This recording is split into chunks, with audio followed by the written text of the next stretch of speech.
On a freezing Montana dawn, a scarred farmer opened his cabin door to a sight no man could believe. A towering black stallion standing on his porch, not to attack, but to beg. At the stallion's hooves lay a dying foal, fragile as breath itself. What began as one man's reluctant choice to help soon spiraled into a battle of trust, survival, and sacrifice that would tear open his past and bind him to the wild forever. The first thud sounded like a slow heartbeat in the ground, one, then another, traveling up the porch posts and into the bones of the old farmhouse. Samuel Hayes set his tin mug down and listened. Bitterroot Valley, Montana, held its breath the way late autumn does when the first talk of snow rides the wind. Corn stalks scraped each other in the dark. A draft moved through the kitchen and lifted the corner of an unpaid notice that had slid from the mantel. The bank's thick paper, the kind an attorney uses when he wants to sound larger than the table he sits behind. Samuel pressed the notice flat with 2 fingers and said nothing to the empty room. The hoofbeats halted. Not at the gate, not by the trough, on the boards of the porch itself. He reached the door and paused, feeling the familiar ache in his left leg. The old cavalry wound that changed the way he climbed stairs, the way he slept, the way winter crept into him sooner than it used to. He pulled back the iron latch. The door came open with a soft complaint, like an old man getting up from a chair. Fog sat low over the yard, silvering the fence rails and turning the cottonwood into a smudge of charcoal. Between Samuel and the night stood a horse as black as a burned match. It filled the doorway, taller than any animal he'd seen outside of a circus poster, muscles working along its shoulders in slow tidal ripples. The eyes were not red or wild. They were the color of amber held to a fire, lit from within, steady, terrible in their quiet. For a beat, the two of them stared, farmer and legend, the space between them full of their breath. Samuel's first instinct came from a different lifetime. Hands reaching for a rifle that no longer lived by the door, shoulders tightening for noise and dust. But the great horse did not rear or strike. It lowered its head, and something small shifted at its fetlocks. A foal lay there, folded in on itself like a bundle of wet cloth. Frost clung to the lashes. The sides moved in a shallow stutter, then paused in a way that frightened the air out of Samuel's chest. The foal's coat, the color of ash rubbed into leather, was matted along one hind leg, where blood had dried into a stiff halo. The little mouth opened and closed, as if chewing the fog.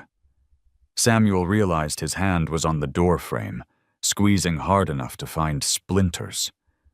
Beyond the yard, the valley stretched into a low, pale glow. Lewiston Road, where the stage rattled on Wednesdays. The general store with the ledger that remembered every promise you made about your mortgage and your feed bill. The insurance man who nodded politely when he wrote down that your barn roof required attention. And the cool voice of the bank letter that came last week, reminding him his grace period had the life of a match flame. He thought, absurdly, they will never believe this. The black horse stamped once. Not a warning. A declaration. The sound carried through the fog and across the field, and was swallowed by the cottonwoods. Samuel took a single step backward, then stopped himself. The foal's chest hitched. That was all it took. A breath might be leaving, and a hand might be what kept it from going. "Easy," he said, though he wasn't sure which creature he was speaking to. His voice sounded unfamiliar, as if he'd found it at the bottom of a cold stream. He moved the way a man crosses a frozen river, testing each inch. The porch board creaked and the black horse's ears flicked. Samuel opened his empty palms, a gesture that had once meant truce on muddy roads where banners drooped from rain. "I'm not here to take," he said. "I'm here to try." The horse's head dipped a fraction, enough to show him the line of the foal's neck. Samuel crouched. The foal's skin was shock cold. He could feel the shiver inside the small body like the rattle of dry seeds in a paper envelope. "Stay," he whispered to the breath itself. "Stay with us." He rose, went inside, and brought back the things his hands remembered without asking his head. An old wool blanket, a shallow basin, the last of the honey in a chipped jar his wife once used for tea.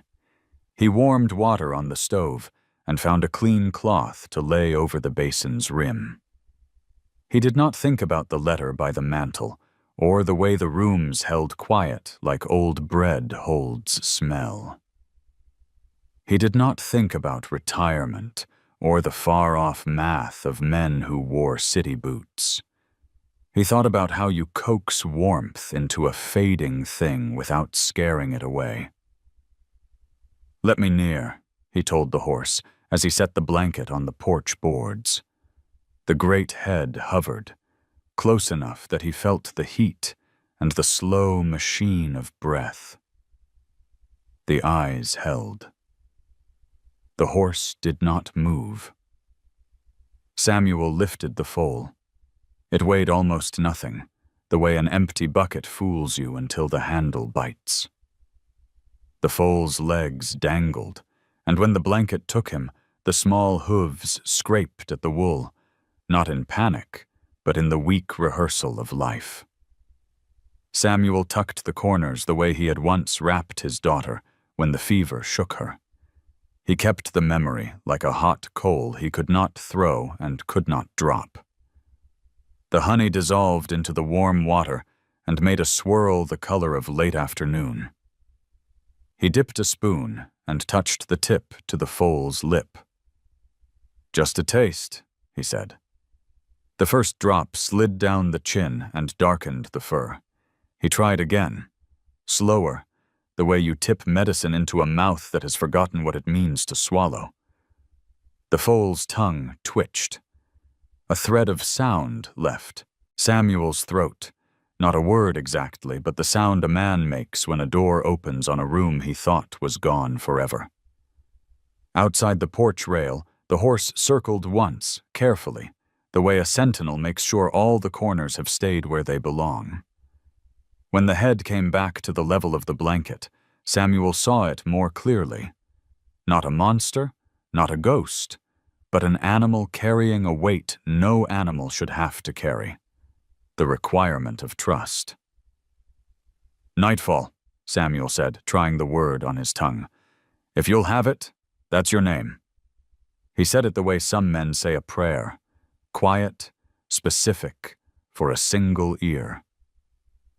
Nightfall's ears tipped forward. A slow breath rumbled through the massive chest. The fog lifted enough for the moon to paint edges on things.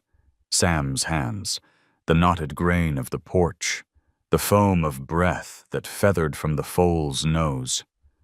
Somewhere far off, a coyote made the sound that always struck him as a laugh you hear after a story that wasn't funny.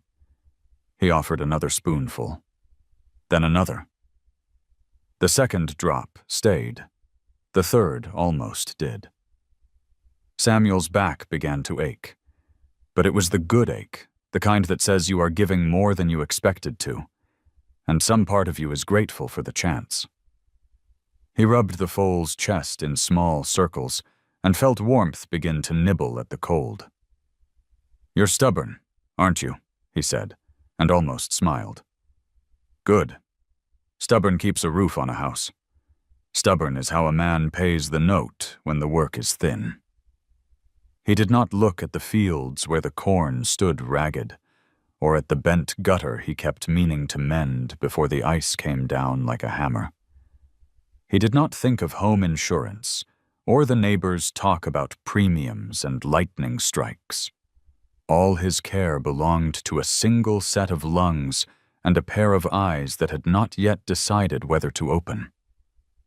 Time changed shape on that porch. The clock over the stove ticked only when he remembered it.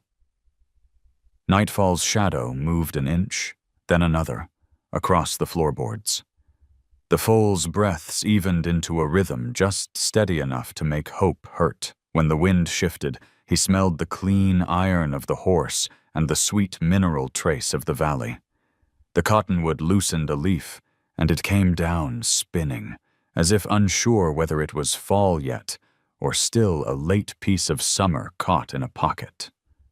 The memory rose in him without permission. The touch of a small hand on his cheek. The question his daughter had asked when the fever ran high. "Will you stay till morning?" And his promise, which had been true until morning, refused to be what it had always been. He shut his eyes just long enough to ask forgiveness of a room that no longer had a crib in it. When he opened them, Nightfall was looking at him, not with pity, with understanding, which is worse and better all at once. "Morning," Samuel said to the foal, though dawn was hours away. He tilted the spoon and held his breath. The foal's throat worked. The swallow was so small he would have missed it if his fingers hadn't felt the tremor. He laughed then, the sound tearing a little on its way out, and Nightfall answered with a low note that sounded like thunder a long way off. The cold deepened toward midnight, and Samuel fetched the oil lamp and set it near the blanket for a circle of warmth. He shrugged on his coat and laid his rough hand along the foal's neck. The pulse under the skin felt like a bird at rest. He believed he could sit this way until the law found him, until winter sealed the eaves, until every letter in the world turned to smoke. A shadow moved beyond the fence line, just a deer, or the idea of one. The valley's noises kept their distance. Samuel thought of the town, the way fear begins as a joke and ends with men who drink too fast, speaking too loud. He pictured Jonas Reed's hat brim loose with sweat, and the marshal's careful eyes, and the clerk at the store who held a pencil like a gavel. He imagined how a tail grows legs and a tail. A black horse becomes a blacker threat, and the rest takes care of itself. He bent closer to the foal. "You don't owe the world your story," he murmured. "You owe it your breath, and I'll stand watch for that." He eased the blanket tighter and let the lamp lift a little heat into the small tent of wool. Nightfall's muzzle came down until it hovered above Samuel's shoulder. The warm breath rolled across the back of his neck, and he had the odd sense that the horse could smell the whole of his life.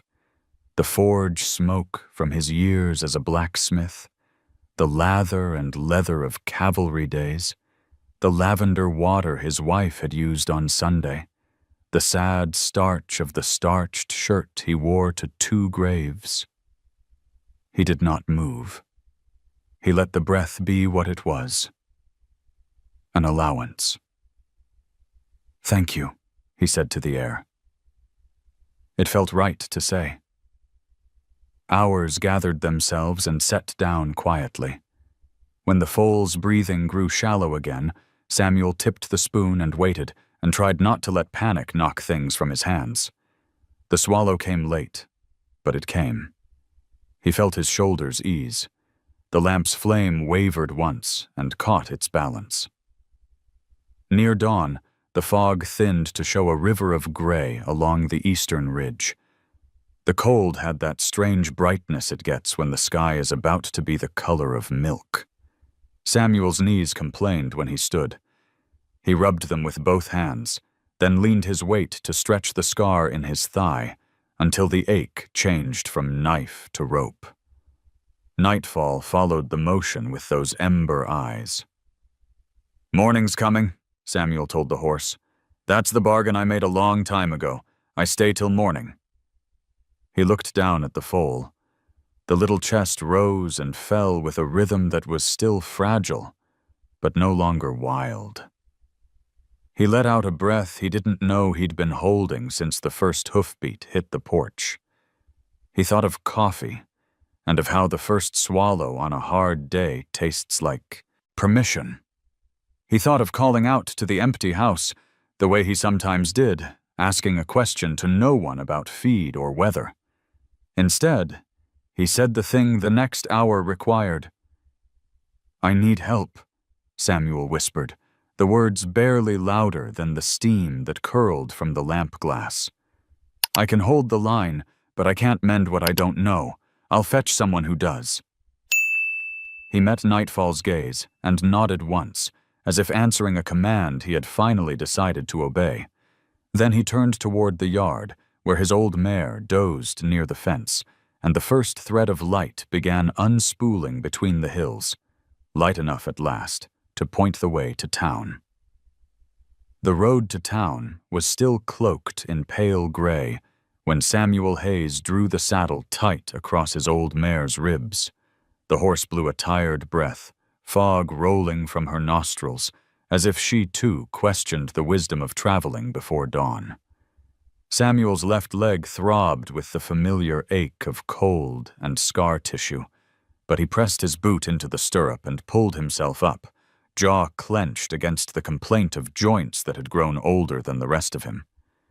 Behind him, on the porch, the oil lamp still glowed faintly.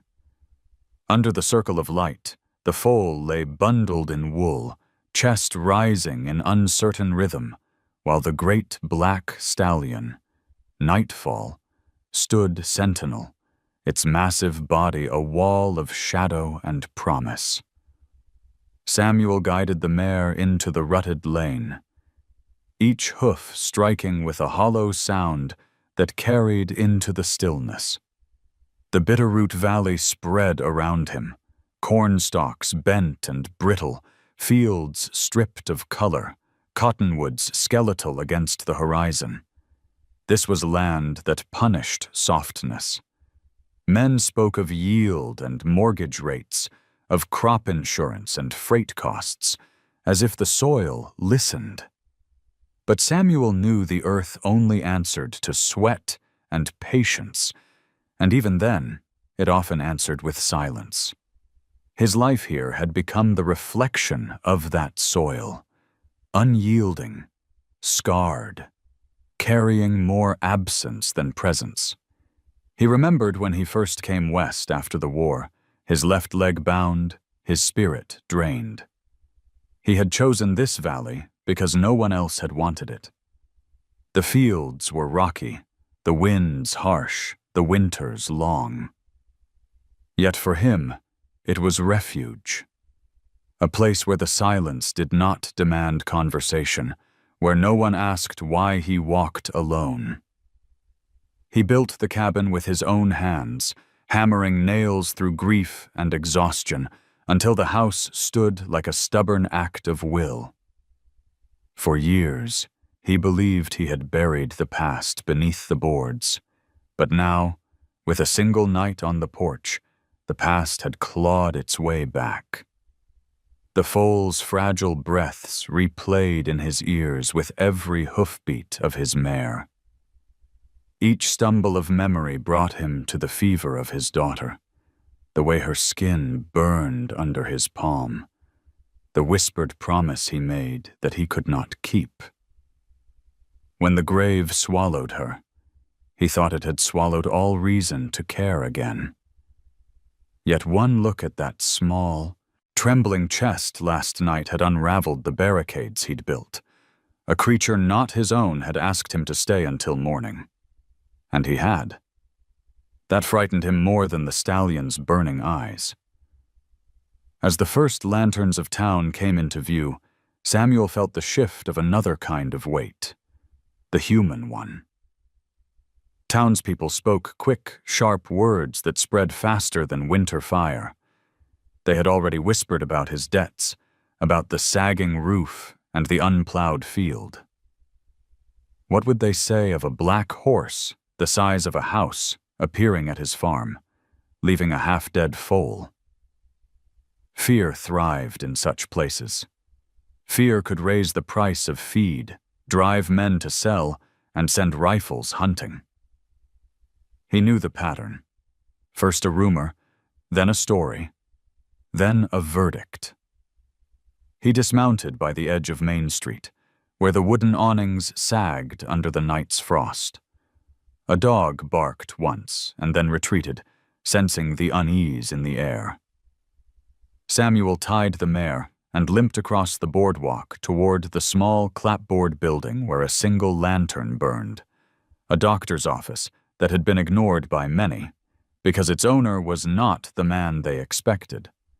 Clara Whitmore had come from Boston with nothing but a satchel and a conviction that medicine was not bound by gender. She had mended hands crushed by wagon wheels, stitched the brows of drunk ranchers after fights, and set the leg of a child who had fallen from a hayloft. Yet the town still eyed her with suspicion, whispering that no lady had business with sutures and scalpels.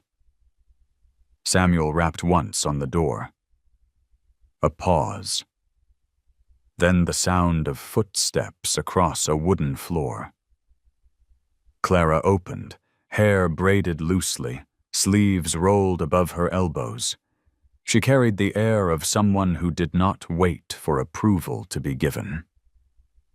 "Mr. Hayes," she said, tilting her head at the sight of his weather-worn coat, the dust on his boots. "You're out early." "There's something you need to see," Samuel replied, his voice hoarse from the night. He searched for words, but none seemed large enough. "It's a foal, hurt bad, brought to my porch in the middle of the night, by its sire." Clara frowned, not in disbelief, but in calculation. Sires don't usually carry their young to a doorstep. This one did. Samuel's hand tightened on the brim of his hat. And it wasn't any ordinary stallion. It was black, near the size of a draft horse, eyes like— He stopped, shook his head. "You'll think me touched." Her gaze softened a fraction. "I've seen worse things than a man desperate enough to believe in miracles. Show me." Within minutes, she had gathered her satchel, cinched the straps across her shoulders, and locked the door behind her. The town remained hushed, the kind of hush that carries questions unasked. A sign in the store window across the street offered new rates on grain insurance, bold letters painted over glass that reflected their figures as they passed. Samuel thought of the foal shivering, under the wool blanket, and pushed forward. By the time they reached the edge of the valley, dawn had pulled a pale stripe across the ridges. Clara rode a chestnut mare with sure hooves, her back straight despite the biting wind. Samuel kept silent for most of the journey, his jaw tight, his thoughts circling the foal like nightfall circling the porch.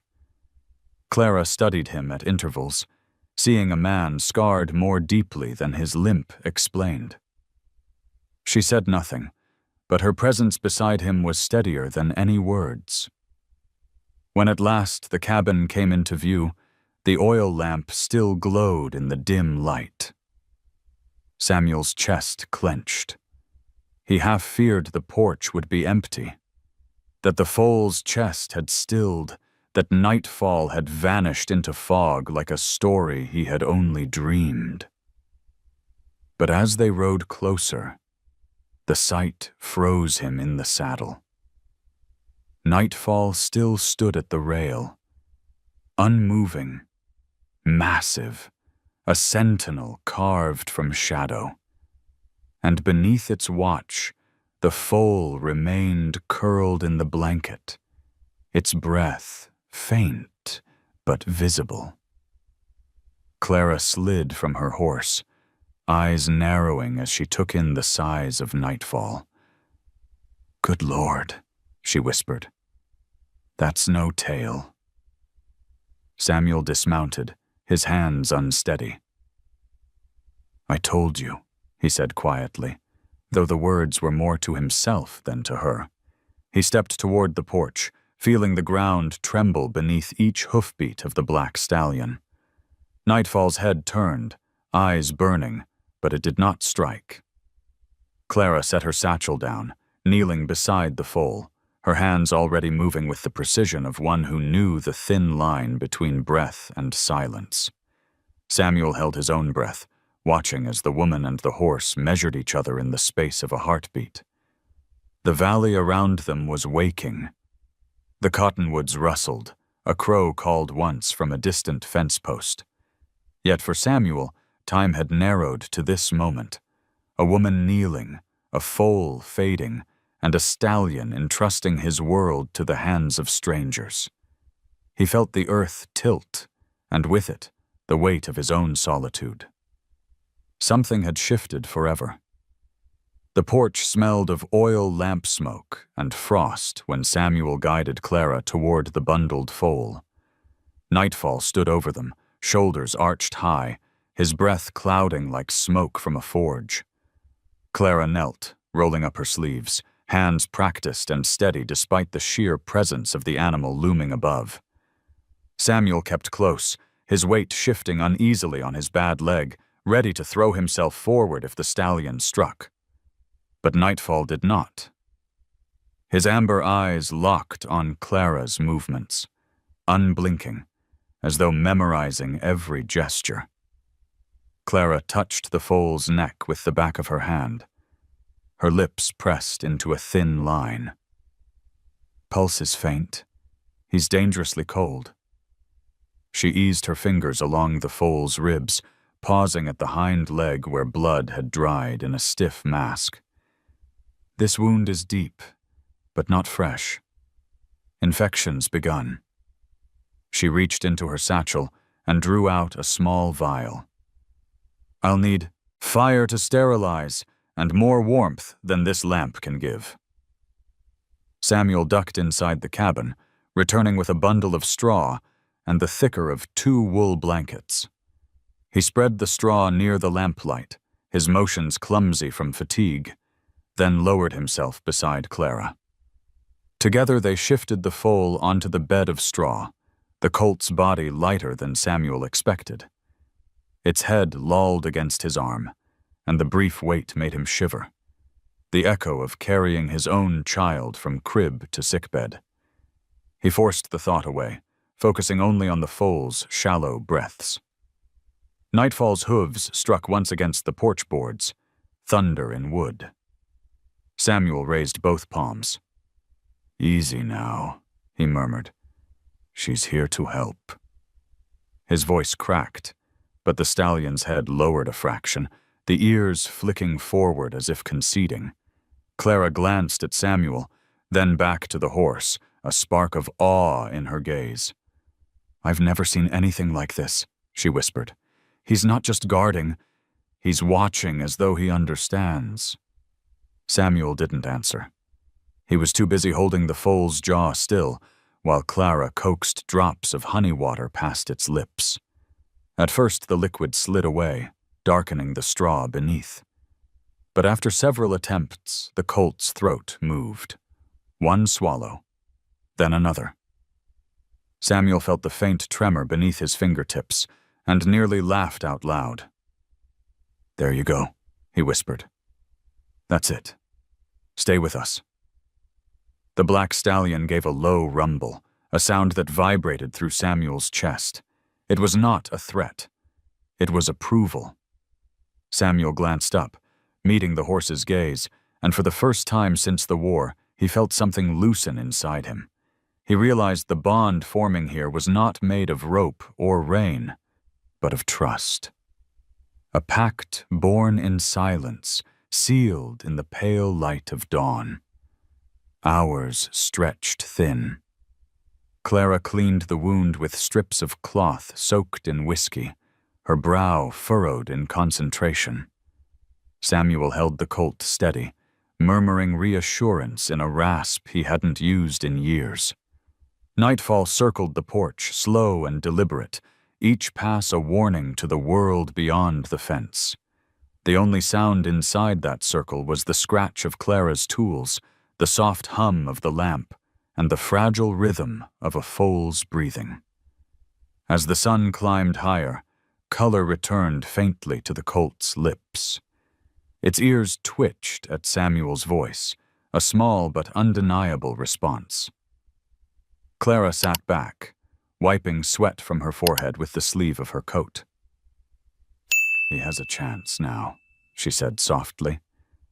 "But he'll need tending day and night." Samuel's eyes stung with sudden relief. He looked at the foal, then at nightfall, and spoke the promise aloud, more to himself than anyone else. "I'll see it through. I won't turn away." The words seemed to settle in the air. Nightfall's stance shifted, his great head lowering until his muzzle brushed the straw near Samuel's hand. For a long heartbeat, man and soul, Stallion remained locked in that fragile stillness. It was absurd, unspoken, and yet Samuel understood it clearly. The horse was entrusting him with its child, and he had accepted. The porch grew quiet, the kind of quiet that feels heavier than noise. Beyond the cottonwoods, Bitterroot Valley stretched endless and indifferent. But on that porch, between the scarred farmer, the weary doctor, the foal clinging to life, and the wild stallion who had crossed the unthinkable, a covenant had been made. Samuel exhaled slowly, pressing a rough hand against the colt's chest, feeling the faint flutter within. "We'll make it, little one," he murmured. "You're not alone now." Nightfall's ears flicked at the sound. His eyes burned in the morning light, steady, unyielding. And in that gaze, Samuel found something he had not known in years. Faith, quiet, and demanding, like the land itself. The day leaned toward dusk when Clara Whitmore unpacked her satchel on Samuel's worn table. The leather was scuffed, its straps patched more than once, but every vial and bandage inside was neatly arranged, a soldier's kit disguised as a doctor's bag. She worked with a quiet authority, laying out tools by the glow of the lamp. Samuel leaned against the wall, arms crossed, watching her with a mixture of gratitude and unease. His cabin had not seen another soul linger so long in years, and now here was this woman filling it with the smell of spirits, herbs, and resolve. Through the open doorway, nightfall remained in the yard, dark against the falling light. The stallion's presence was impossible to ignore. Every so often, his rumble drifted in like thunder, low but steady, a reminder that he was both guardian and judge. Samuel had no doubt that if Clara made one wrong move, the beast would know. Yet Clara's hands never faltered. She worked over the foal with an efficiency born of stubborn belief that no life, human or animal, was too small to fight for. "Most men out here won't call me until they've lost hope," Clara said after a long silence, her eyes fixed on the wound she was cleaning. "They laugh when they hear a woman doctor has set up in Bitterroot, but their laughter dies when their child is burning with fever." She paused, her tone softer. "You didn't laugh, Samuel. You came." Samuel shifted his weight, staring at the lines of age carved into his hands. "I didn't come because of faith," he admitted. "I came because the little one wouldn't have lasted without someone who knew more than me. That's all." His words were rough, but Clara caught the crack beneath them, the sound of a man who had carried too many graves. She tied the last bandage with firm fingers, then sat back on her heels, sighing. "That's enough for tonight. He'll need more than what I can do in a single visit. He'll need tending, warmth, and time." Her gaze met Samuel's. "That means you." He nodded once, a motion as small as it was heavy. His chest tightened as he looked at the foal, now breathing with slightly more rhythm. He had made promises before, to soldiers bleeding in mud, to a child fading under fever, and too many had broken in his hands. Yet something about the way the foal's chest rose, fragile but insistent, demanded he try again. The cabin grew quiet, shadows lengthening across the floorboards. Clara remained seated, her satchel half-packed, her face drawn in thought. Samuel studied her in the flickering light. She was younger than she first appeared, yet her eyes carried the weight of someone who had spent years fighting battles without bullets, battles of ridicule, dismissal, and isolation. He recognized that weight. It mirrored his own. "Why come here?" he asked suddenly, surprising even himself. "This valley isn't kind. It swallows most who try." Clara looked up, her expression unreadable for a moment. Then she said, "Because people here need me, whether they admit it or not. And because I'd rather live where every saved breath matters than die in a city where no one remembers your name." She smiled faintly, but it was the kind of smile meant more for herself than for him. Outside, nightfall shifted, his silhouette cutting sharp lines against the last stripe of sunset. The stallion lowered his head, snorting once, as if to punctuate the unspoken words inside the cabin. Samuel glanced toward the door, then back to Clara. "He doesn't trust easily," he murmured. "Yet he brought the foal to me. That means something."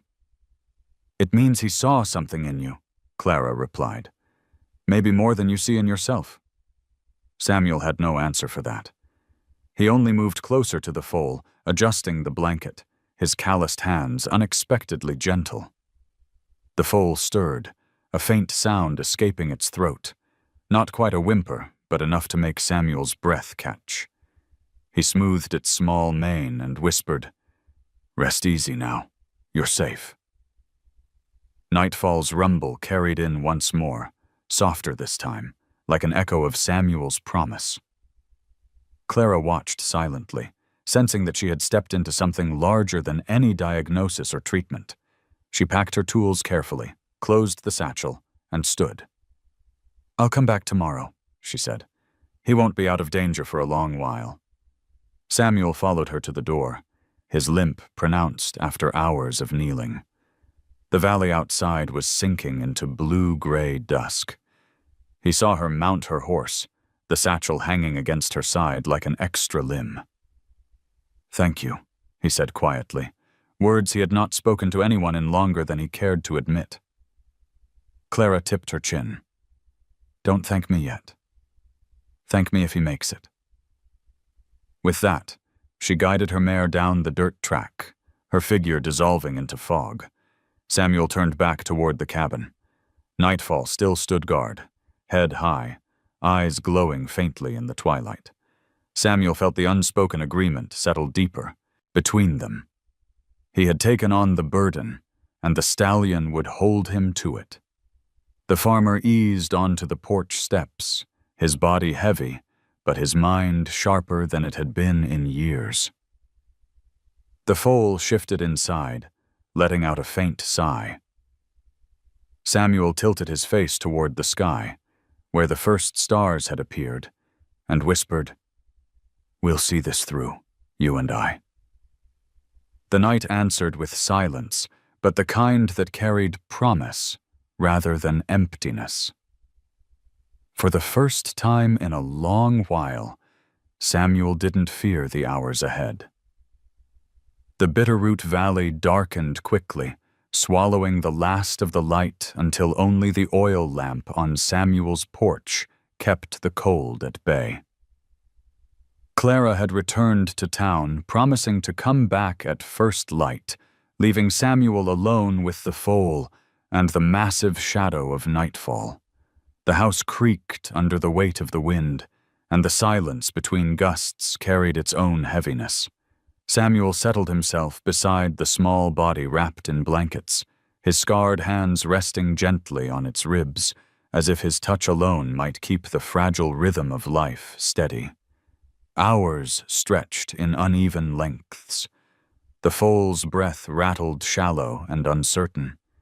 Each pause felt like the edge of a cliff, each weak exhale a reprieve. Samuel leaned closer again and again, lowering his ear to the tiny muzzle, desperate to feel the faintest whisper of air. When none came, panic gripped him, and he would rub the colt's chest with rough urgency, murmuring, "Stay with me. Just one more."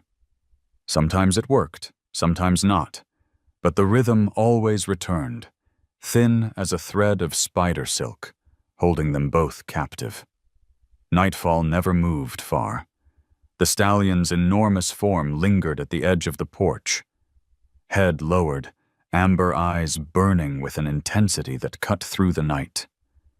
Each time the foal's chest faltered, Nightfall's hooves stamped once, a sound so deep it rattled through Samuel's bones. It was not impatience. It was demand. An order to fight, as if the beast refused to allow death to come while it still stood guard. The hours became a war Samuel knew too well. He remembered crouching in mud years ago, pressing his palms against torn flesh, whispering promises to boys too young to shave. He remembered the smell of smoke and iron, the sound of cannon fire echoing like an angry sky. Now the battlefield was his porch, the weapon a tin spoon, the enemy the quiet pull of death. And the words spilling from his mouth were the same as then. "Hold on. Stay with me. Don't leave just yet." Cold settled into his limbs, but he did not rise. He fed the full drops of honey water, coaxing with a voice hoarse from use. Sweat dampened his temples despite the chill. He pressed against the colt's ribs, feeling for the flutter of a heart that seemed always on the verge of surrender. The minutes blurred into hours, his mind half in the present, half dragged into trenches of memory. The porch lamp sputtered once, and for a terrible instant he thought it would go out, leaving them in the dark. But the flame caught again, as if refusing to abandon them. At some point after midnight, the valley grew unnervingly still. No wind stirred the cottonwoods. No coyote called from the ridges. Samuel realized that even the crickets had gone silent, as if the land itself were waiting. In that oppressive quiet, the foal's weak breathing seemed louder than cannon fire. Samuel bent lower, pressing his forehead against the colt's damp mane, and whispered, "Not this time. I won't lose another. You hear me, little one? Not you." Nightfall shifted closer, the boards groaning beneath his weight. Samuel did not flinch. The stallion's muzzle hovered inches above his shoulder, the warmth of its breath mingling with his own. It was a strange communion, man and beast bent over the fragile spark of life between them. For a moment, Samuel felt as though his vow had been heard, not just by the foal, but by the immense presence watching over them both. The night dragged on, unyielding. Samuel's back ached, his leg burned, and exhaustion clawed at him, yet he refused to let his eyes close. Every rise and fall of the foal's chest became his measure of time. When the breaths quickened like a trapped bird, he murmured calm until they steadied. When they faltered into silence, he begged, rubbed, pressed, refusing to yield. Hours became endless, but he fought them one heartbeat at a time. At last, just before dawn, the foal stirred. Its ear flicked faintly, then twitched again, as if responding to the rhythm of Samuel's rough voice. A shiver traveled through its small body, and Samuel caught the subtle shift, the difference between fading and holding on. His throat tightened. He dipped the spoon once more, let a drop fall onto the tongue, and this time the swallow came easier.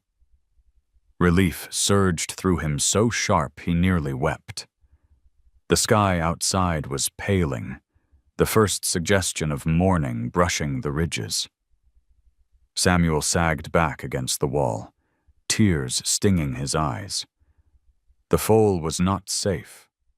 Not yet. But it had chosen, for now, to fight. And that was enough. Nightfall lifted his head, exhaling a long rumble that rolled like distant thunder. Samuel looked up and met the stallion's gaze, and in that burning amber light, he saw the same promise he had made. We will not give up. The night had been longer than any battle Samuel had fought, yet in its final hour, it had delivered what war never had. Hope. The first light of morning crept slow over the bitterroot ridges, turning the frost on the fence rails to silver shards. Samuel sat hunched on the porch, every bone in his body aching, every thought fixed on the fragile body bundled at his side. The night had nearly undone him. Hours of shallow breaths, hours of bargaining with silence. But now the sky was softening, and in that softness, something shifted. The foal stirred faintly beneath the wool. Its jaw twitched once, then again, and Samuel felt the fragile spark of a swallow beneath his fingers. He held the tin spoon with a trembling hand, tilted a drop of honey water past its lips, and this time, the liquid did not spill away. The throat worked. The foal swallowed. It was the smallest of victories, but to Samuel, it broke the world open. His chest hitched with a sound that might have been laughter, might have been a sob. He pressed a hand against his forehead, whispering, "Good, little one. That's it. Don't quit now."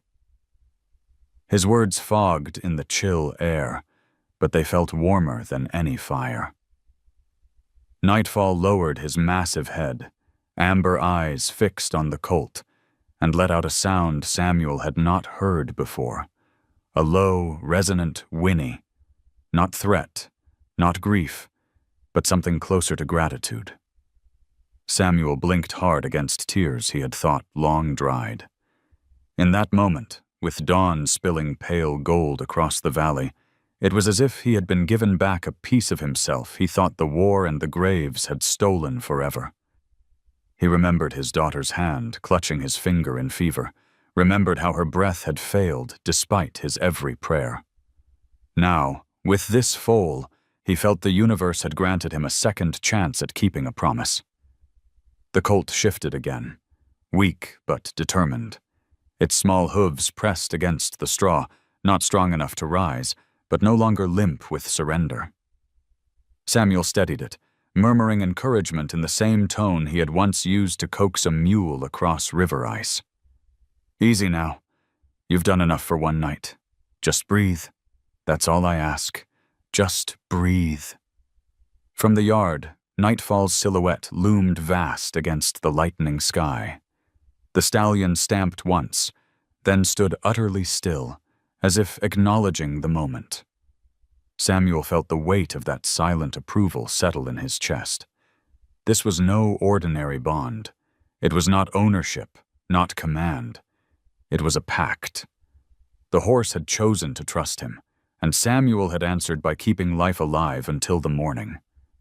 Exhaustion weighed on him like an anchor. His back ached from hours crouched over straw, his bad legs screamed with fire, and his eyes burned from watching for every rise and fall of a small chest. Yet he could not bring himself to close them. He was afraid that if he looked away, even for a moment, the fragile miracle would vanish.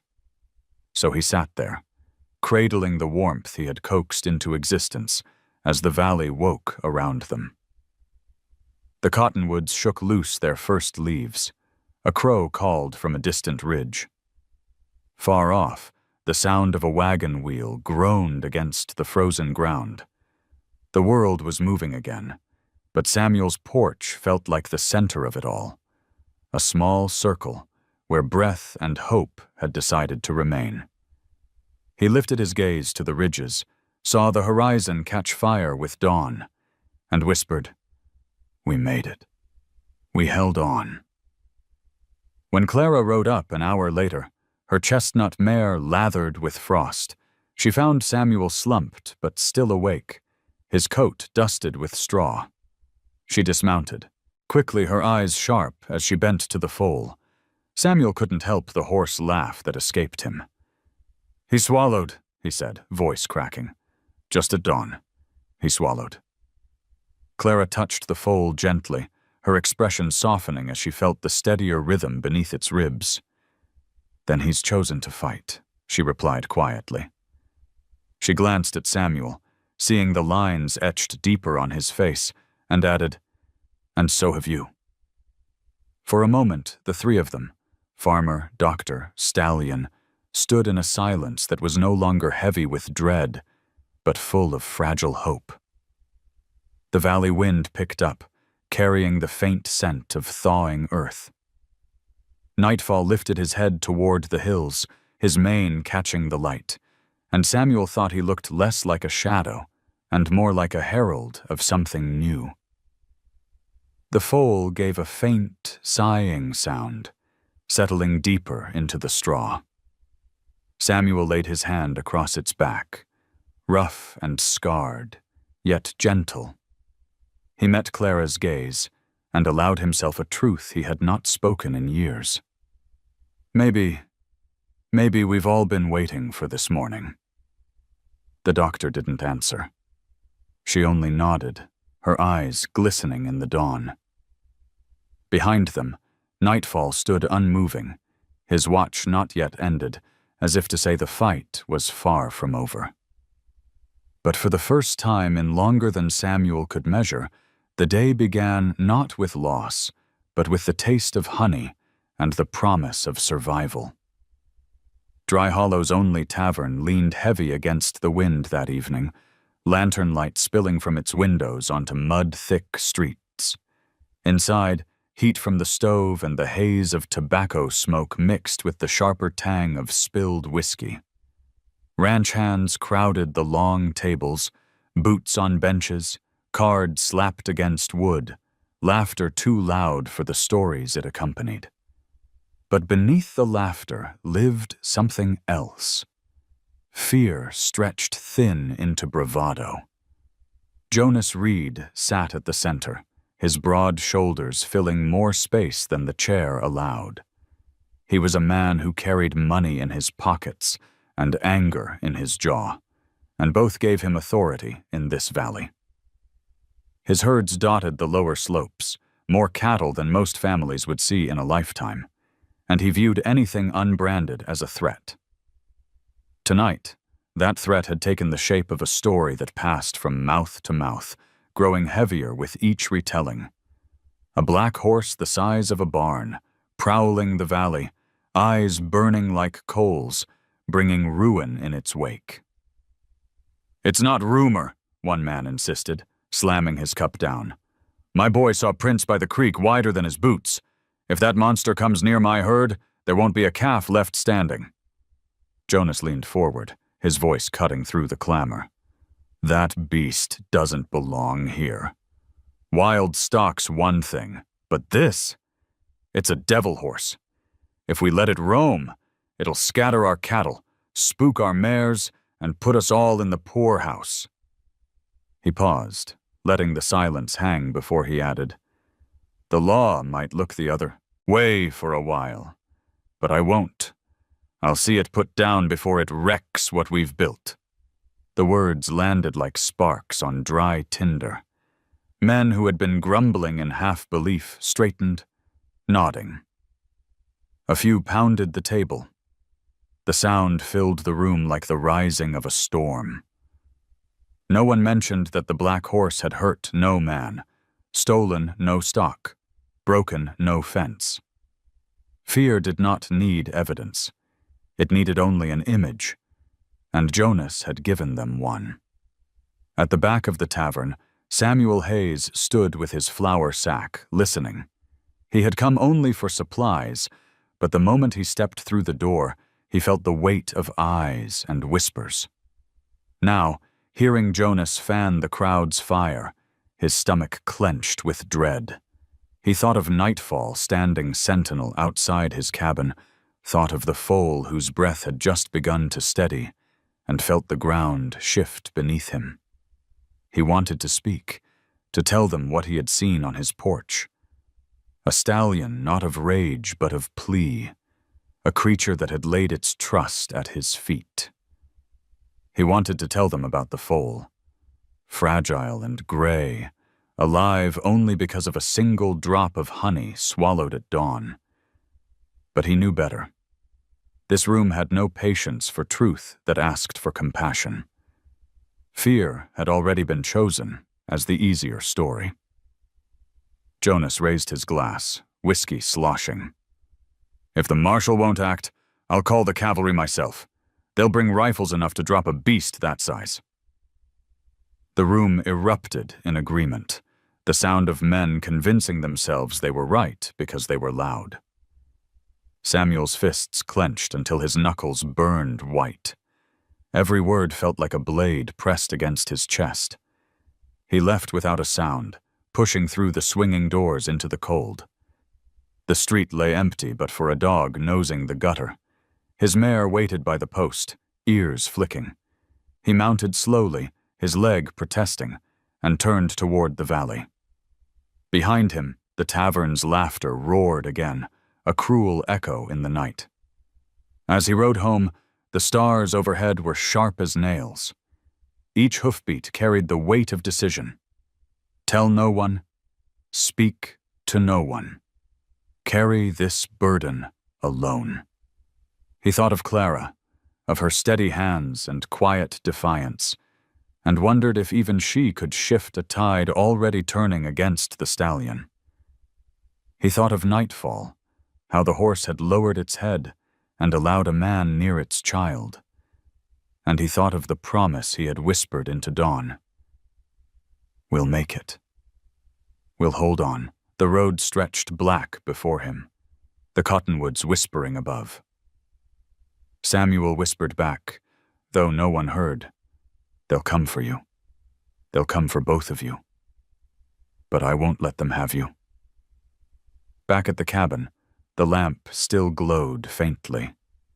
Nightfall's silhouette cut against the starlight, vast and immovable, guarding the straw bed where the foal slept. Samuel dismounted, his chest aching with a mixture of fear and resolve. He laid a hand against the porch post, steadying himself, and made a vow into the cold air. "Whatever storm they raise, we'll weather it together." The foal stirred, letting out a soft sigh, as if in answer. Nightfall's eyes caught the starlight, burning steady, unblinking. And in their depths, Samuel thought he saw the reflection of fire. Not the fire that destroyed, but the kind that endured, even against a room full of men eager to snuff it out. The frost was still clinging to the porch rails when Samuel heard the measured rhythm of hooves along the lane. He stepped outside, the morning cold biting through his coat, and saw Marshal Owens riding up slow, the reins loose in one hand. The marshal was not a man easily rattled. Gray at the temples, broad through the chest, his presence carried the authority of someone who had spent decades keeping quarrels from turning into funerals. But today, his face was drawn, and the way he sat in the saddle told Samuel that he had come with words heavy enough to bend a man's back. Owens dismounted with a grunt, boots crunching on the frozen ground. His gaze swept to the yard. The foal bundled in straw just inside the open barn door. Clara crouched near it, checking the bandages, and beyond them, the looming figure of Nightfall, half shadow in the morning light. The stallion's head rose high, eyes burning with silent intensity, and Owens froze for a fraction, the reins taut in his hand. "So the stories are true," he muttered, almost to himself. "Bigger than any Mustang I've seen." Samuel's jaw tightened. "He hasn't harmed a soul. He brought the colt here because it was dying." Owens lifted his eyes to Samuel's, and in them was no disbelief, only the weight of law. "I don't doubt your word, but truth doesn't always matter when fear is louder." He shifted, rubbing a gloved hand over his chin. "Jonas Reed stirred up half the town last night, said the beast will ruin their herds." Men nodded. Some swore they'd saddle up with rifles before week's end. Clara rose from the straw, wiping her hands on a cloth. Her face was pale, but steady. "So you came to warn us?" The marshal gave a slow nod. "The law says unbranded stock is wild, and wild can be taken or put down if it threatens livelihood. Trouble is, the law never thought of this." He gestured toward Nightfall, who stamped once and blew a heavy breath, as if he understood every word. "If enough men cry hazard, the territorial office will listen. And when the government sends men to deal with a beast, they don't bring ropes, they bring rifles." The words fell heavy into the morning air. Samuel felt them in his bones the way he had once felt the whistle of shells overhead. An inevitable storm you could not outshout. He glanced toward the foal, its breathing steadier now, but still frail. The idea of strangers tearing through this valley, of Nightfall collapsing under a hail of bullets, made his stomach twist. Clara broke the silence first. "And what about you, Marshal? What will you do?" Owens met her eyes, then Samuel's. "I keep the peace, but peace won't last long if folks believe their cattle are in danger. I've no quarrel with you, Sam, but you'd best think what you aim to do before it's decided for you." He tugged his hat low, mounted again, and with a weary click of his tongue, rode back toward town, leaving only hoofprints pressed deep in the frost. Samuel remained standing by the porch rail, his fists tightening until the wood dug into his palms. He could still hear the marshal's words, ringing like a verdict. Clara stepped beside him, her voice low but firm. "He's right. They'll come." Samuel turned his eyes to Nightfall, who had not moved, the great stallion's body tense but unwavering. In its eyes he read something beyond fear. Expectation.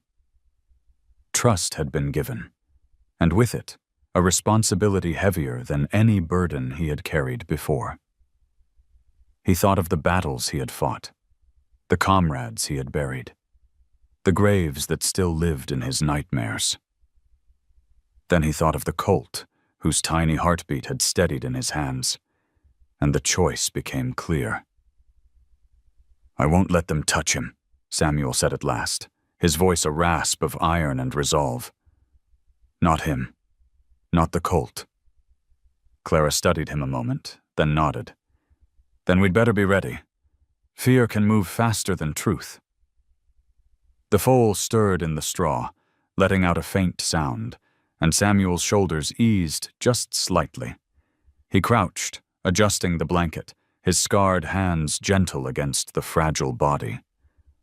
Above him, Nightfall lowered his head, nostrils flaring as his breath mingled with Samuel's. For a heartbeat, the world shrank to that small circle of trust. Man, beast, and fragile life bound together.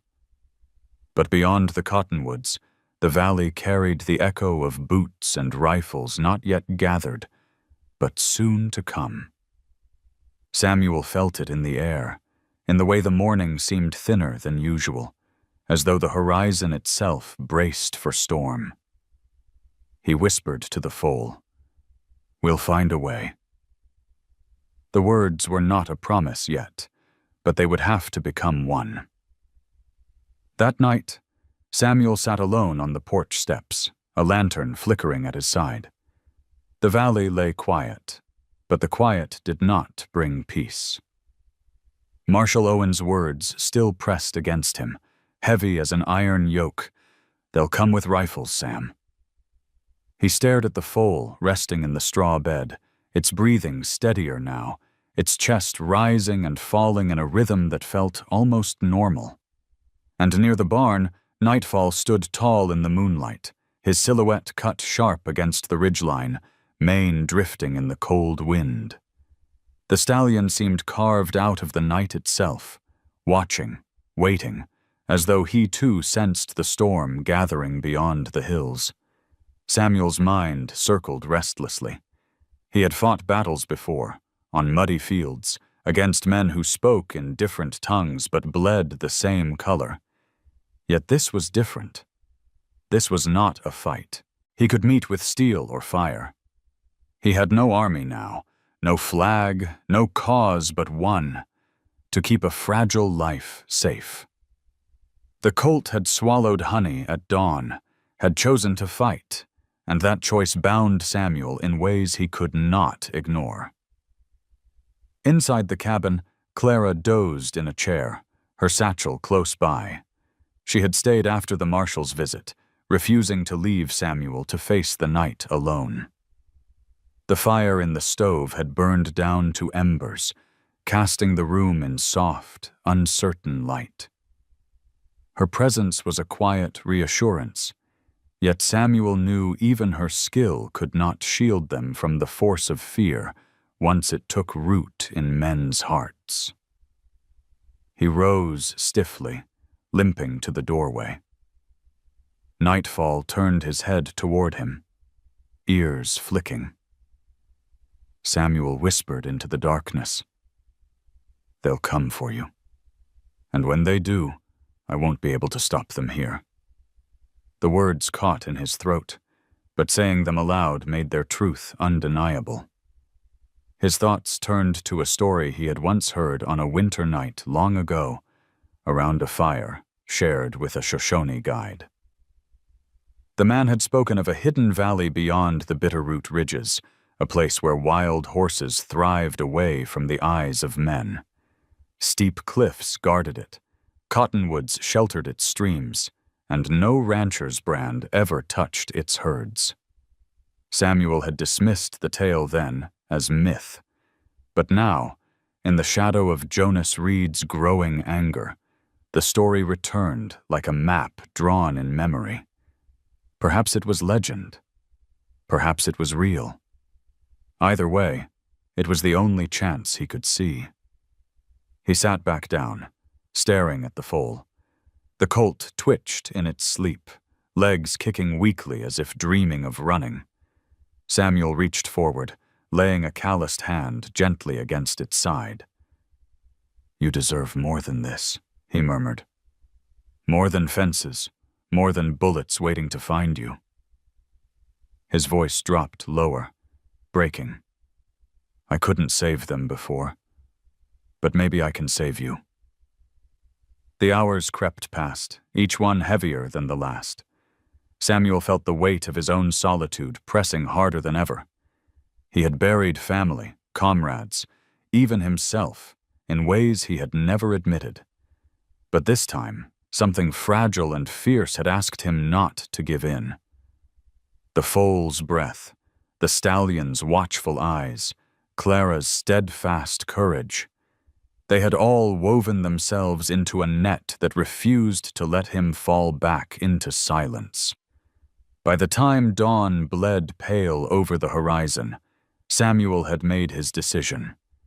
He would leave the ranch behind. The fields he had plowed, the roof he had hammered with his own hands, even the soil that held the bones of his yesterdays, he would abandon them all if it meant carrying the colt to safety. When Clara stirred awake, she found Samuel already gathering supplies: blankets, sacks of grain, a canteen, and the old army knife that had traveled with him through too many battles. She blinked at him, still half in sleep. "What are you doing?" "Preparing," Samuel answered simply. We can't stay here. Jonas will stir them up, and the marshal won't be able to hold them back. The only way to keep him safe, he nodded toward the foal, is to take him where men won't follow. Clara frowned, pulling her shawl tighter around her shoulders. And where is that? Samuel hesitated, then told her of the hidden valley, of the Shoshone tale. She listened without interrupting, her brow furrowed, and when he finished, she exhaled slowly. A valley few dare to reach, she said softly. It sounds like a place meant for stories. Maybe so, Samuel admitted, but stories are all we have left. I'd rather chase one than sit here waiting for a bullet. Clara studied him for a long moment, then nodded. Then I'll help you. He'll need more care on the road than you can manage alone. For the first time in years, Samuel felt the faint stir of something he had nearly forgotten. Partnership. Not the kind forged in war, but in quiet defiance against despair. He met her gaze, a flicker of gratitude in his tired eyes. Then we ride at dawn tomorrow. Outside, nightfall stamped once, sending a tremor through the earth. Samuel turned his gaze to the stallion and thought he saw recognition there, as though the horse understood. Perhaps he did. The farmer returned to his work, hands steady now with purpose. As the colt stirred awake, blinking weakly at the light, Samuel bent close and whispered, Tomorrow, we begin again. Tomorrow, we go where they can't follow. The foal let out a faint sound, almost like a sigh of agreement. Nightfall's eyes glowed steady in the morning haze, and Samuel felt the covenant seal itself tighter around him. The decision was made. There would be no turning back. The wagon groaned like an old man's bones as Samuel guided it onto the narrow track that wound toward the Bitterroot ridges. Dawn had broken pale and thin, spilling its light across the frost-crusted earth. Every wheel turn seemed louder than it should, echoing against the emptiness of the valley. Behind him, in a bed of straw lined with wool blankets, the foal shifted, its body still weak, but no longer limp with surrender. Clara sat beside it, steadying the colt whenever the wagon lurched, her eyes sharp against the cold. And trailing always at their flank, nightfall moved like a storm contained, each step deliberate, each breath a plume of white in the morning air. The land was already hardening into winter. Snow had gathered in patches along the gullies, and ice clung stubborn to the edges of streams. The hills rose jagged ahead, gray teeth biting into the sky, and Samuel felt the weight of every mile. His leg ached with the strain of bracing the wagon, but he gritted his teeth, unwilling to show weakness. He had made the decision to leave. His land, his home, his past, and now each turn of the wheel carved that choice deeper into stone. By midday, the road narrowed, hemmed in by cliffs. Loose rock skittered under the mare's hooves, and Samuel's hands tightened on the reins. Steady, he murmured, his voice low and even. He had led troops through mountain passes more treacherous than this, but never with something so fragile in his care. Every bump, every jolt, sent his heart hammering, not for his own bones, but for the foal's. Clara leaned close over the straw bed, whispering words Samuel couldn't hear. Her hand stroked the foal's neck, calming it when the wagon rattled too violently. For the first time since he'd known her, Samuel noticed a gentleness beneath the iron resolve. She wasn't only fighting for life with medicine and skill. She was offering the colt the one thing it understood more than bandages: presence. Samuel swallowed hard. He had once known that kind of presence, in the arms of a wife who had whispered to their fevered child. Memory clawed at him, but he pushed it down, focusing on the road. The cold sharpened as the day wore on. Wind funneled through the gullies, carrying the sting of snow. Samuel pulled his coat tighter and glanced back at the stallion. Nightfall did not falter. The beast moved with the patience of stone, never straying, never letting the wagon out of sight. Once, when the mare stumbled on a patch of ice, Nightfall surged forward, shouldering close, as if ready to bear the wagon's weight himself. Samuel caught his breath. "You're not just following," he whispered. "You're guarding." They stopped briefly at a stream, its surface cracked with thin ice. Samuel watered the mare, filled the canteens, and rubbed warmth into his leg before climbing back onto the seat. Clara took the chance to check the foal's bandages, frowning at the swelling, but relieved to see no fresh blood. "He's holding," she said softly, almost as if reassuring herself. Samuel only nodded, though inside, relief spread through him like fire. By late afternoon, the climb grew harsher. The wagon wheels slipped in mud that had thawed under the weak sun, then froze again in the shadow of the cliffs. Samuel coaxed the mare forward, sweat soaking her flanks, steam rising with every breath. Nightfall pressed close, his massive frame steady as a wall against the buffeting wind.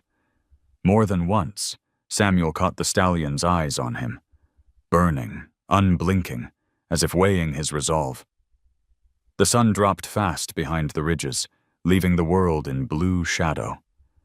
Snow began to fall, first a whisper, then a steady curtain that blurred the trail ahead. Clara pulled the blanket tighter around the foal, shielding its frail body from the flakes. Samuel hunched into his coat, gripping the reins until his knuckles ached. The cold bit deep, but he refused to stop. Stopping meant doubt, and doubt was death. When at last they crested a rise, Samuel pulled the wagon to a halt.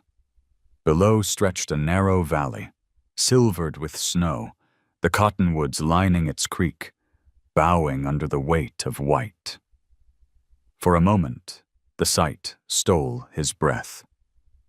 It was not the hidden valley the Shoshone had spoken of, not yet, but it was a step closer, a reminder that such places could exist.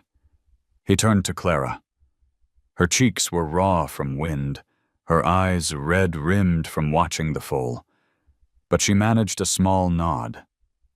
Nightfall came to stand at the wagon's side, his breath clouding the twilight. Samuel looked at him, then down at the colt nestled in straw. The journey was only beginning, and already the hills had tested them. But they were still moving, still holding on.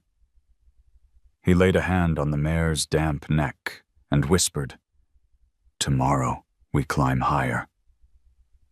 The foal stirred faintly, lifting its head just enough to nuzzle Clara's hand. Samuel's chest tightened. Even in the heart of snowbound hills, fragile life still answered. And that, more than anything, gave him strength to press forward. The snow had thickened by the second night in the hills, falling in sheets that muffled the wagon's creaks and turned the trail into a narrow scar beneath white silence. Samuel's shoulders burned from holding the reins steady, his bad leg stiff as iron. Clara sat huddled in the back, the foal against her lap, her cloak wrapped around both of them to shield against the cold. Nightfall moved alongside, his great hooves sinking deep into drifts, his breath rolling like smoke in the air.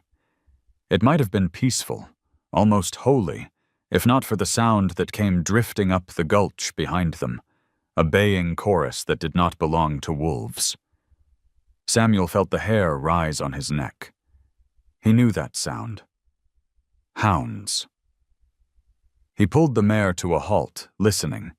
The voices carried closer, echoing through the stone walls of the canyon, joined by the crack of whips and the shouts of men. Clara's eyes widened as she caught the sound too. "Jonas," she whispered. Samuel's jaw clenched.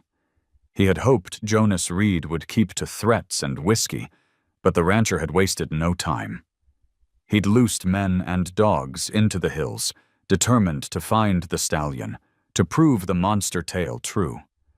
And Samuel knew men like Jonas. They didn't chase for justice, only for spectacle.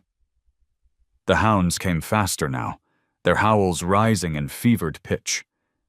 The foal stirred, frightened, pressing its nose into Clara's side.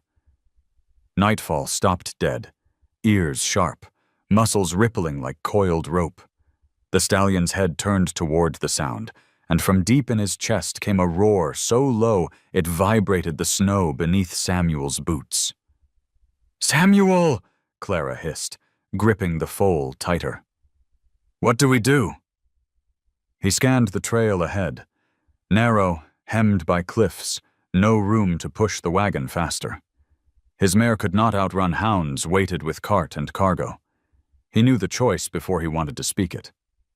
"We stand," he said simply, "and we pray they break before we do." The first shapes appeared out of the storm, dark figures on horseback, dogs lunging in front, their eyes wild with scent. Jonas was not among them, but Samuel recognized the Reed brand on their coats.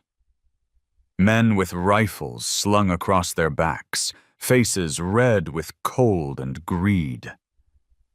The hounds lunged forward, teeth flashing. Nightfall surged into motion with a scream that split the frozen air. The stallion reared, striking the ground with his hooves, snow exploding under the weight. Dogs skidded back, whining, circling, too frenzied to retreat but too fearful to close in. One rider raised his rifle, but Samuel's own voice thundered across the gulch. "Lower it, or I swear by God, you'll answer to me before you answer to him." For a heartbeat, the canyon froze in tableau. Stallion towering like a black mountain, dogs cowering, men gripping reins tighter than they'd meant to. Clara's breath came in ragged bursts as she shielded the foal, her eyes darting between Samuel and the advancing riders. Then one dog broke, snapping at Nightfall's leg. The stallion lashed out with terrifying precision, a single hoof sending the animal sprawling into snow. The others scattered, baying but unwilling to test him further. The riders cursed, spurring their horses forward, but the narrow trail hemmed them in. Samuel stood firm, his bad leg braced, hand on the wagon rail, his voice cutting through wind and fury. "This is no devil horse. He's guarding his young. You fire on him, and you fire on me."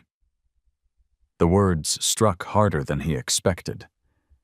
Perhaps it was the way Samuel's voice carried. A soldier's command, scarred but unyielding. Perhaps it was the sight of Nightfall, not savage but resolute, holding the line like a commander at the front. Whatever the reason, the men faltered. One cursed under his breath, yanked his dog back by the collar, and turned his horse. Another spat into the snow and followed. Within moments, the baying retreated down the gulch, leaving only the hiss of falling flakes. Samuel sagged against the wagon, breath ragged, heart hammering. Clara's hand touched his shoulder briefly, a wordless tether pulling him back to center. The foal shivered once, then stilled against her, its eyes closing in fragile trust. Nightfall stood above them, chest heaving, mane plastered with snow, his eyes glowing as though he'd swallowed the storm itself. "They'll be back," Clara murmured. Samuel nodded grimly. "Aye, but now they know what waits for them." He looked at Nightfall, awe mingling with resolve. "And so do I." He climbed back onto the wagon, snapping the reins. The mare lurched forward, wheels biting into frozen ruts. Nightfall fell into step beside them. Unbroken, unyielding, his presence no longer just guardian, but warrior. Samuel set his jaw against the wind. The valley ahead was still far, but they were moving. And after tonight, he no longer doubted that they would make it there. Not alone, but together. The storm broke just before dawn, leaving the hills wrapped in silence, the snow glinting faintly under a pale band of sky. Samuel guided the weary mare up the last stretch of the pass, his hands stiff with cold, his leg trembling with each jolt of the wagon. Clara kept the foal close, murmuring words of comfort as its head rested weakly against her lap. Nightfall followed at their flank, massive and black against the new snow, his breath rising in heavy clouds. Samuel had almost given up believing the tale of the valley, but as they crested the ridge, the land opened, and what lay below stole the air from his chest.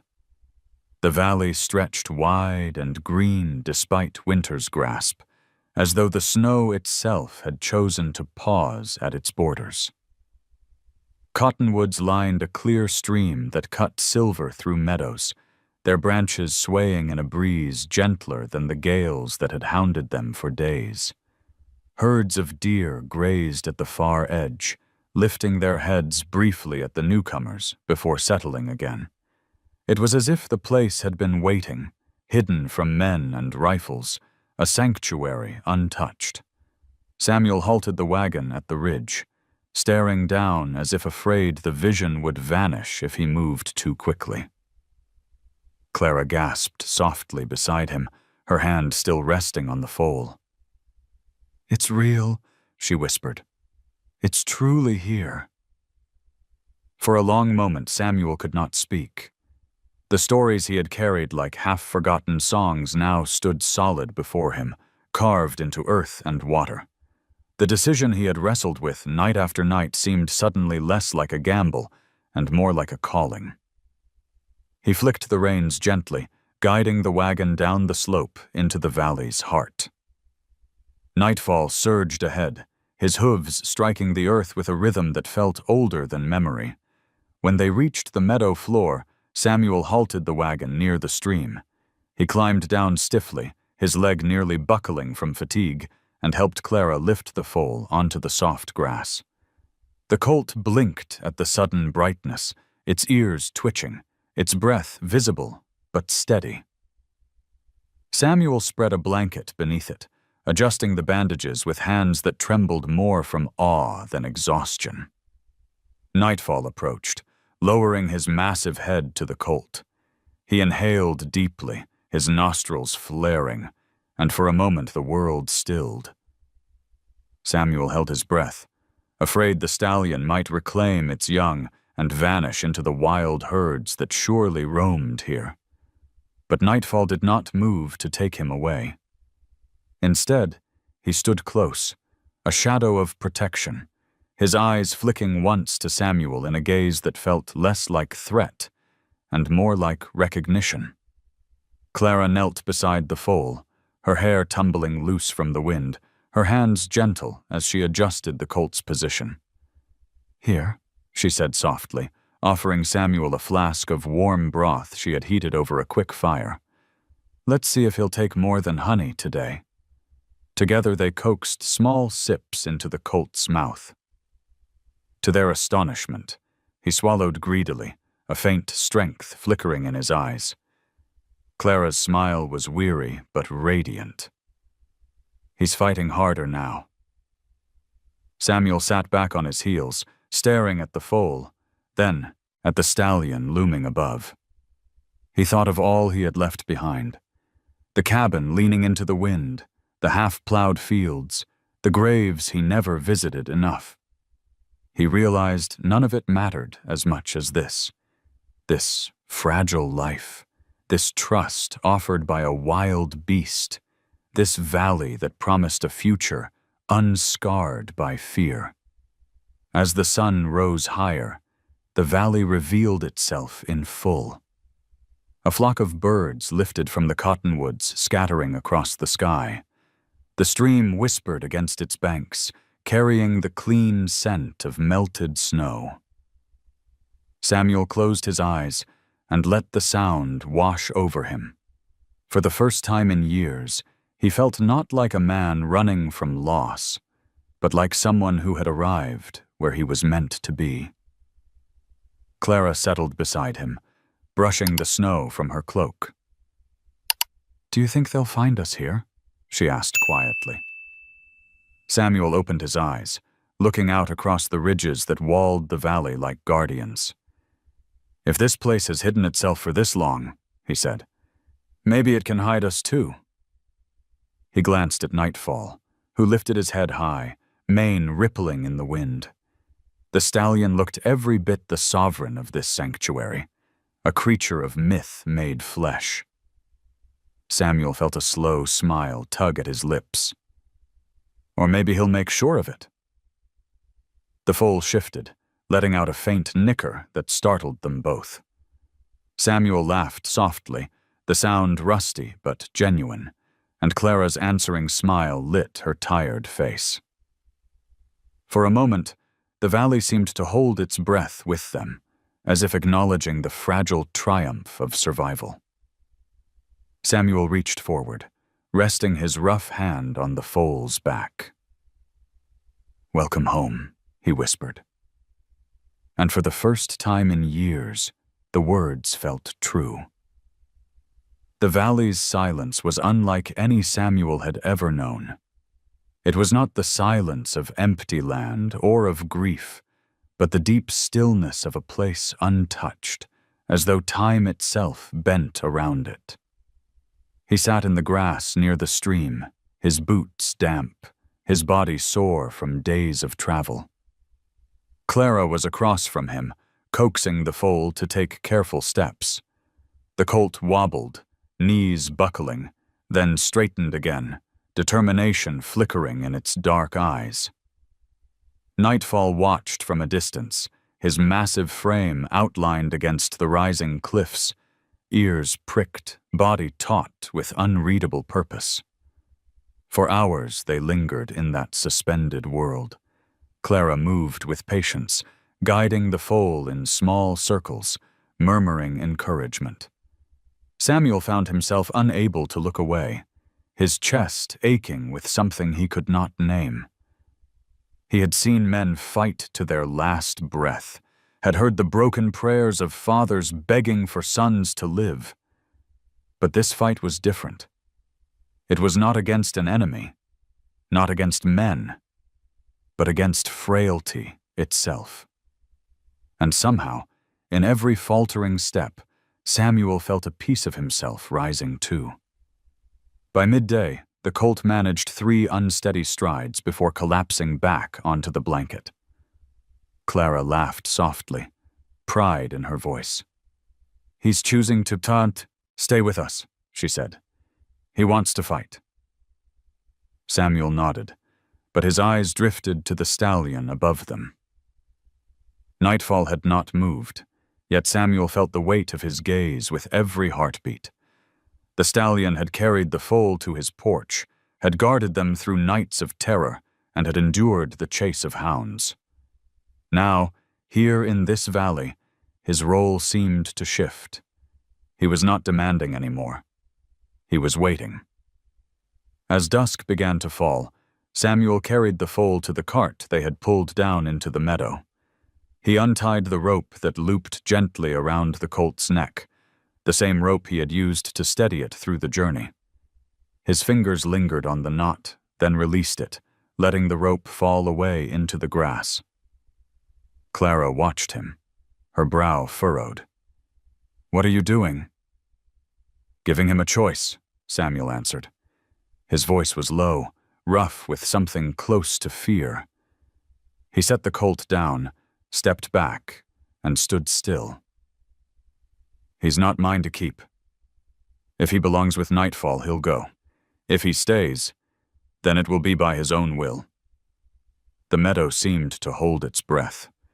The colt blinked at Samuel, then turned toward the stallion. With a tremor in its legs, it began to walk, halting steps through the grass. Nightfall lowered his head, waiting. When the colt reached him, their muzzles touched briefly, a spark of recognition passing between them. Samuel's chest tightened until it hurt. This was the moment, the truth of every promise and every night spent keeping breath alive. Clara's hand brushed Samuel's arm. He didn't look at her. Couldn't. He watched as the colt lingered beside Nightfall, trembling, torn between blood and bond. The stallion exhaled a low rumble, a sound that seemed to come from the bones of the earth. Then, to Samuel's astonishment, the colt turned back.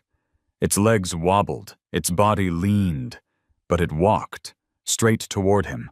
It pressed its muzzle into Samuel's coat, weak but sure. Samuel dropped to his knees, arms wrapping around the fragile body, his forehead against its mane. His breath broke into a laugh that was almost a sob. "God help me," he whispered. "You chose me." From the cliffs, Nightfall raised his head, eyes glinting in the dying light. For a heartbeat, stallion and man met across the meadow. There was no anger, no grief, only solemn acknowledgement. Samuel felt it in his bones. This was not a surrender, but a covenant. Nightfall had given his child to human hands, not as a gift to own, but as a trust to honor. The colt settled against him, eyes fluttering closed, its breath warm against his chest.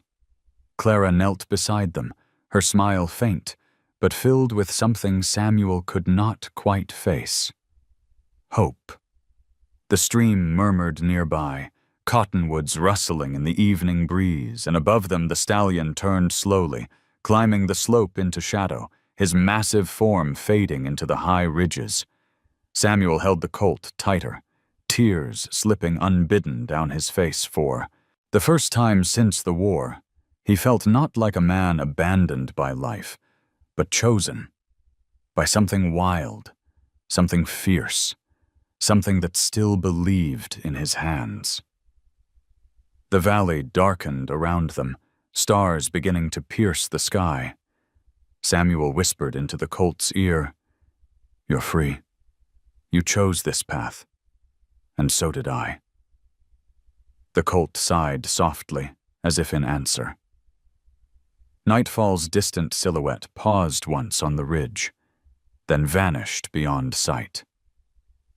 Yet Samuel knew he had not gone far. The bond was not broken. It had only changed shape. And in that quiet, Samuel felt it, the burden of freedom and the weight of being chosen. The snow in Bitterroot Valley had begun to soften, its crust broken by threads of grass pushing toward light.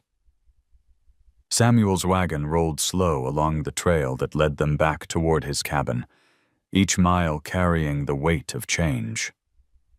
The foal, now steadier on its legs, rode quietly in the bed lined with straw, while Clara sat beside it, her hand resting protectively on its back. Samuel held the reins loosely, his eyes drifting often to the cliffs behind them. He knew Nightfall was still there.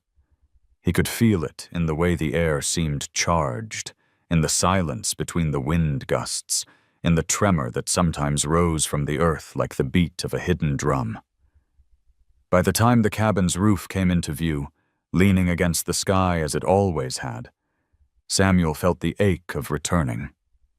The porch boards sagged, the fences leaned, the fields lay barren under a film of frost. Yet somehow, after all they had endured, the place no longer looked like a ruin. It looked like a beginning. He dismounted stiffly, his bad leg complaining, and helped Clara carry the foal down. The colt tottered, unsteady but eager, its small hooves sinking into the familiar earth. Samuel watched with a swelling pride he hadn't felt since holding his daughter's first steps long ago. That night, He sat on the porch rocker while Clara prepared broth inside. The foal, curled in straw beneath the cottonwood, lifted its head now and then, ears pricking to the sounds of the valley.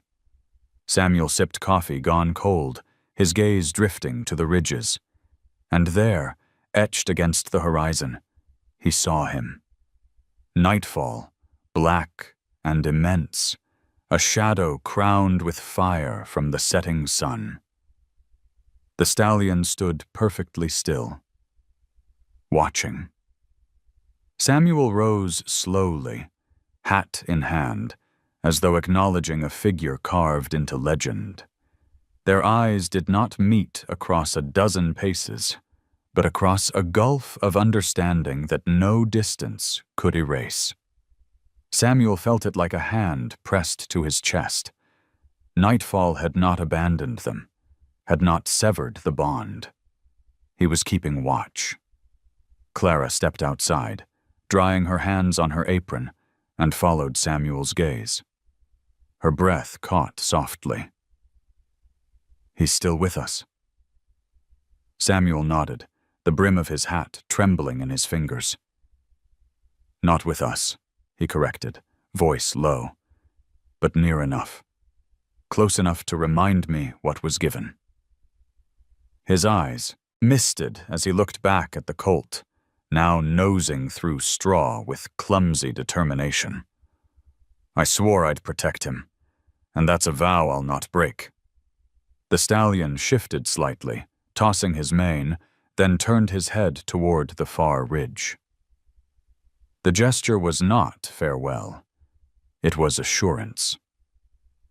A silent message carried in the lift of his neck, the patience in his stance. "You keep him. I'll keep watch." Samuel's throat tightened. He had fought wars, buried comrades, carried losses like stones in his pockets, yet never had he felt so seen, so trusted, as in that gaze from the mountain. When darkness fell, the stallion faded into shadow, his form dissolving into the landscape as though he had always belonged to it. Samuel remained standing long after, hat clutched at his side, his breath steaming in the night. Clara touched his shoulder lightly. "He'll come again," she whispered. Samuel gave a weary smile. "Aye, and when he does, he'll find us ready." He looked down at the foal nestled by the cottonwood, then back at the empty ridge where Nightfall had stood. For the first time since returning from war, Samuel felt not just needed, but chosen. The wind moved through the branches, carrying the faint scent of thawing earth. Samuel lowered himself back into the rocker, boots propped on the rail. The foal gave a soft, contented sigh in its sleep. He tipped his face toward the sky and whispered words only the night could hear. "I'll keep faith, old boy. As long as breath stays in me, I'll keep it." Spring came slow to Bitterroot Valley. The snow retreated inch by inch, exposing dark soil and stubborn shoots of grass that bent in the wind but refused to stay buried. Samuel Hayes sat on his porch, the rocker creaking under his weight, watching the foal, no longer fragile but still tender, stumble across the yard with a growing boldness. The colt had gained strength since those nights of desperate whispers, ribs hidden now beneath a sheen of muscle, eyes brighter with each dawn. He had even begun to test the fences, nosing at the gate, as though reminding Samuel that freedom still tugged at his blood. Clara visited often, her leather satchel always at her side, though the foal needed her less with each passing week. She checked bandages out of habit, measured the colt's breaths, but more often she stayed simply to sit beneath the cottonwood, letting silence do what medicine could not. Samuel found her presence a comfort he had not expected, a reminder that he no longer bore the weight alone. They spoke little of the town, but Samuel knew the fear had not fully died. Men still muttered about the black stallion, still glanced nervously at the ridges when driving their cattle. Yet none had dared return with rifles. Perhaps the hills had swallowed their courage. Perhaps nightfall's shadow had done the rest. One evening, as the sun bled red over the mountains, Samuel heard the sound he had come to wait for. A single hoof striking stone, then another, slow and deliberate. He rose from the rocker, hat in hand, and looked toward the ridge. There, against the sky, stood Nightfall. The stallion's mane streamed in the wind, his eyes glowed with the fire of fading light. For a long breath, man and beast regarded one another across the distance, and Samuel felt the weight of the vow that bound them. The foal, Ashen, as Samuel had named him, lifted his head from the straw, ears pricked. With a joyful whinny, he stumbled toward the fence, pressing his nose through the slats, calling to the shadow above. Nightfall answered with a deep rumble that rolled down the slope, like thunder softened by distance. Samuel's throat tightened. He remembered the night the stallion had placed this life at his doorstep, remembered the trust offered in amber eyes. Now, months later, the stallion still returned, not to reclaim, not to haunt, but to remind. Samuel walked to the fence, his limp pronounced but his steps steady.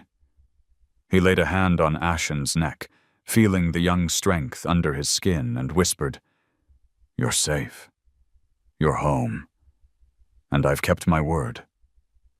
The colt pressed against him, then looked back toward the ridge. For a moment Samuel feared he might leap the fence, vanish into the wild with his sire. But Ashen only gave a soft snort, then settled, choosing again to remain. Nightfall tossed his head once, as if satisfied, and turned slowly, fading into the dusk. Samuel stood long after the stallion was gone, the echo of hoofbeats lingering in the valley air. When he finally returned to the porch, Clara was waiting in the doorway, her eyes on him, her smile small but knowing. He sank into the rocker, exhaustion settling over him, but it was no longer the exhaustion of a man burdened. It was the weariness of one who had done what he promised and found peace in the keeping. As night fell, Samuel whispered into the dark, his words for no one and for everything. "Good night, old friend. The water's full, the gate stays open. You keep watch. I'll keep faith." The wind moved gently through the cottonwood. The colt sighed into his straw bed, and the valley held them in its quiet. A scarred farmer, a young horse, and a legend that lingered unseen in the hills, all bound not by rope or brand, but by a promise kept. And so under the wide Montana sky, a scarred farmer, a fragile foal, and a black stallion left behind more than a story. They left us with a promise that trust, once given, can change everything. If this touched your heart, drop a simple 0 or 1 in the comments. I'd love to see how many of you felt the bond. Don't forget to subscribe, because more stories of humans and horses are waiting, and each one might be the one that stays with you forever.